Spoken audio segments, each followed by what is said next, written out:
people like us would say, okay, this is a great thing to see this breakup because you won't have Elon Musk's money in the primaries. It's fun to see them fight. Also, you know, we want to see billionaires suffer defeats like this. It's fun to see. But then there are others in the Democratic Party, really particularly one person who's decided to go into, we could go to the Politico article I sent earlier. I think, or I sent it in Slack, actually. Maybe I gotta send it here. Yeah.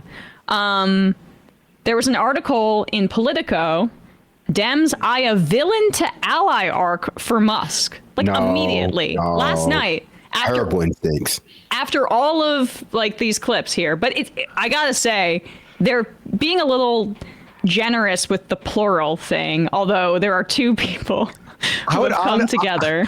I honestly would rather ally with Trump than Musk. Like, I'd rather ally with Trump to take on Musk than the other way around. 100%. Yeah.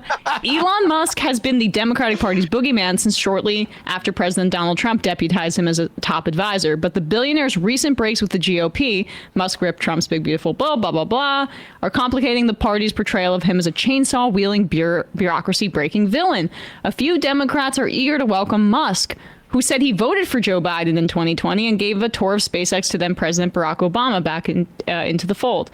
Representative Ro Khanna, who represents Silicon Valley and has known Musk for over a decade, said Democrats should, quote, be in dialogue with Musk. Given their shared opposition to the GOP's mega bill, we should ultimately be trying to convince him that the Democratic Party has more of the values that he agrees with, Khanna said. A commitment to science funding, a commitment to clean technology, a commitment to seeing international students like him.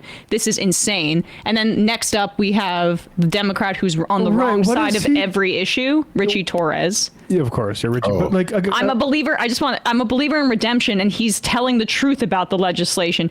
These people are a cancer on the party. Go on, Matt. Sorry. I mean, a commitment to science funding, a service. He's been in the Trump White House as Trump has decimated all that stuff. Commitment to seeing international students like him. What has Musk really done? In February, Ro Khanna missed a vote to subpoena Elon Musk, and then pretended that he got his schedule mixed up or something like that. Yeah, he said I was unaware that it was happening. Please. Well, that was especially weird because he was the one who tipped the press off that the NLRB vote to get in Biden's lame duck was squandered by Kamala Harris doing the same thing about a vote. Yeah. So basically, he's lying, and this is pretty disgraceful. I can't believe this guy gets to call himself a progressive.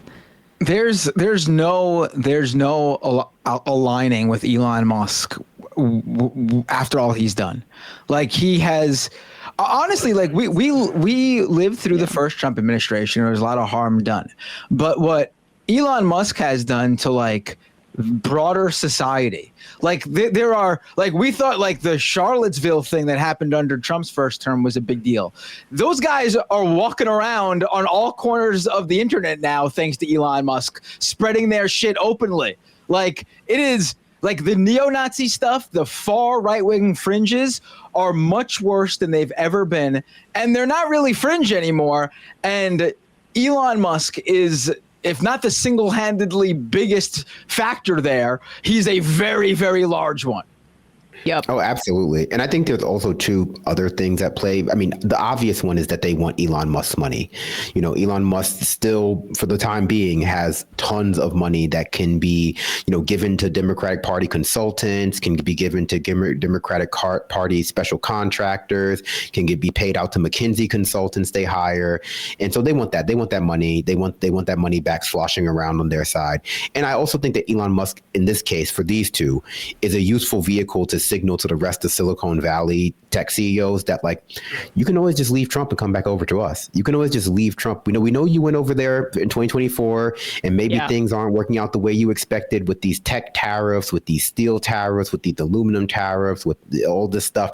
If you come back over here, no harm, no foul. We're not going to hold you to any kind of accountable. We want you to know that we will even redeem the dumbest, most evil of you in pursuit of ensuring that there is no kind of accountability for anyone for leading us into a second Trump term, because they don't want any accountability for themselves either. Yeah, we saved your toothbrush. Doesn't matter. You've been cheating on us. Just come back. I mean, it's also just a horrible message to send that we're embracing any billionaire. Like, I don't even care if this is like Bill Gates or whatever, somebody else. Not that Bill Gates is a good guy either, but just like less besmirched by the political elements of that are present here. Like Frankly, Pritzker. Well, I mean, Pritzker has a unique opportunity to be a class traitor, and we'll see, right? I mean, but you have to be very. Well, he's endorsed by every union in the state, so That's true. I'm a little bit more pro Pritzker than I would, normally be. Although I was very skeptical of his billionaire stuff early on. I think it's not ideal, is all I'm saying. It's not ideal, exactly. And if he does the FDR thing and says like I'm going after them, we'll see how he positions himself in 2028. But yeah. Like, Pritzker is really maybe the only edge case, but he would have to have a platform that is about taxing the hell out of them and taxing them out of existence. That's what the Democrats should be coalescing around. Instead, we had abundance fest. We should be making the argument to all these really rich guys that, hey, actually, we're the rich guy party. Like, no. Right. Yeah. I mean, and the thing is, Elon is not even just any billionaire. It's not just his giving money to Trump. He became the face of Trump's deregulatory and defunding campaign across tons of different agencies. And he up on stage doing gamer salutes, goose stepping, like stuff like that. Like, it really is just a matter of proving to the wealthy. It's like a humiliation ritual for Democrats. They have to prove to the wealthy that there is no sin too great that you can commit against them or the rest of society, that they will not be willing to take your money and hold you up as like the moral and intellectual pinnacle of society. Yeah, that's right. All right, guys, I'm going to open up the phone lines here. The number is 646-257-3920. Who is you says the only redemption acceptable for a billionaire is that all of their enterprises become worker owned and their wealth is appropriated to be used for public funding projects. Yeah.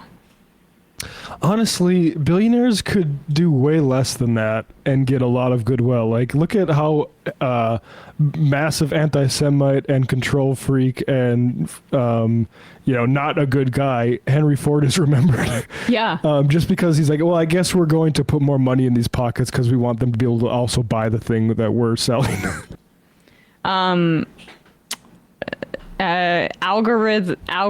Algorithm says, algorithm, gotcha. Algorithm? Algorithm. I think it's algorithm and allegory together. Isn't Ezra Klein also the guy that started Vox? Chance the entire motivation behind the whole abundance thing is just money.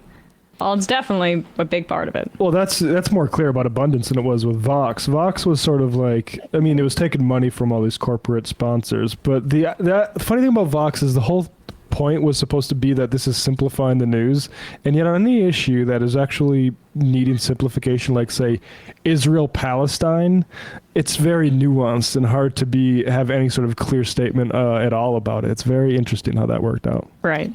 Well, I would also just highlight that Ezra Klein is the guy who laundered Paul Ryan's into mainstream, serious thinker spaces. Right. And that should tell you the kind of values that he has. Like, Paul Ryan was transparently, neocon, a hard right, Tea Party kind of guy, but he spoke with the kind of language that appeals to technocrats, like tinkers with the numbers, and that was enough for Ezra Klein to paint him as a good faith, voice on the right. Only for how that turned out, but that's the kind of values that Ezra Klein types have. They're pushing neoliberal slop.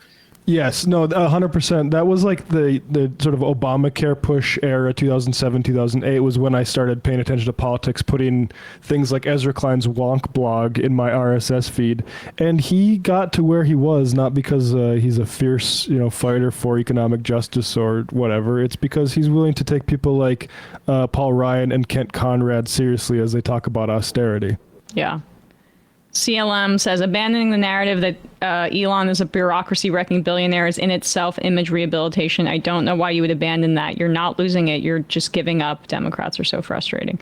Ryan from Rochester. Elon did a Nazi salute. If the Democrats look past that, we are so fucked. Yeah. I mean, Rokana. Afrikaner shit. Like, what the fuck are we doing? Richie Torres is all about anti-Semitism, apparently. Well, give me a break. He's not. Yeah.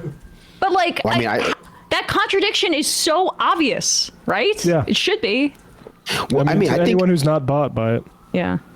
I mean, in this case, they should be doing is that opposite. Elon is very unpopular broadly. He might have a high-ish approval when it comes to like Republicans and people on Twitter, but who can even say when it comes to those people how many are just like literal bots that he's personally paying for to like promote his own agenda? But like the Democrats should be tying him around the neck of the Republican Party in Trump administration and letting it sink into the sea. That's what they should have done to the Republican administration and Trump to begin with back in 2016. But they are always looking to like extricate the worst elements of the Trump administration or Trump himself from the Republican Party and put them in little like black boxes that they either try to reincorporate into their party or reintegrate into society broadly, or just pretend like it's an anomaly. And I don't know, it really does make it feel like they are just controlled opposition, that they need the Republican Party to be a certain level of bad to, you know, get people upset enough to vote for Democrats, but just not quite so bad that it puts pressure on the Democrats to do like real meaningful changes. But I mean, they want to win a certain way. Yeah. And it hurts their politics when they continue to separate Trump from Republicans, because actually, yeah, Democrats are really unpopular. Republicans are really unpopular, too. And part of why Trump won this time around is the elevating of him outside of the Republican brand, MAGA trickle down, whatever the hell. You didn't associate him with Republicans in the same way. So people think it's why you had those AOC split voters, people that voted Trump and then AOC in her district, because they both saw them as anti-establishment of both parties. Hey, folks, don't forget to hit the subscribe button and check out our daily show. We do it every day at 12 p.m. Eastern for about 2.5 hours. We even take phone calls. You should check that out.